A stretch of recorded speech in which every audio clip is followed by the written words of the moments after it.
Hey guys, today's video is on the Bandeja. Now this is something we get asked a lot because it's one of the most difficult shots in Padel. Whether you've come from tennis or not, it's a very difficult shot to master. So this video, we're going to give you 3 top tips on how you can hit your Bandeja better in a match. Tip number 1 is to move immediately. And that's something that we see is probably the most common problem, that when your opponent hits the lob, the ball is already in the air, the players are watching that ball before they've moved a muscle, and then they try to prepare for the shot when already it's halfway onto your side of the court and they don't have time to get into position properly.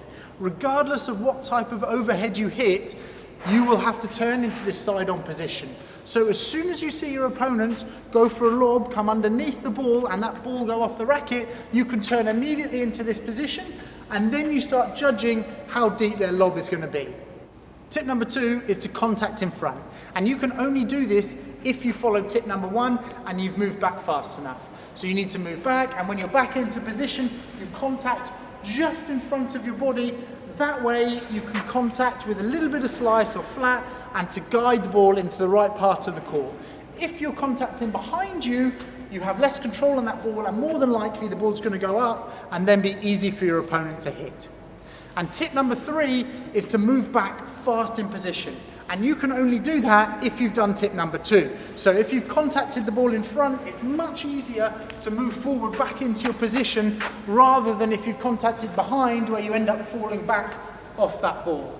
So the 3 tips all follow each other. You need to move back into position fast enough, you need to contact that ball in front, and you need to get back up the court.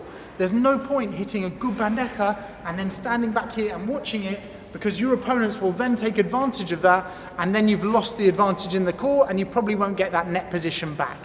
The point of the bandeja is that it's a defensive smash, and the aim is to retain your net position. So even if you don't hit a very accurate shot, or your contact is a bit too high, or you're not rotated enough, if you follow those 3 steps of moving back fast, contact in front and recovering fast, then you've done the job of the bandeja. It doesn't matter, you stand a better chance in the point if you do those 3 things, even if you aren't so accurate on your shot, because you've got your net position back. And that is really the most important thing about this shot.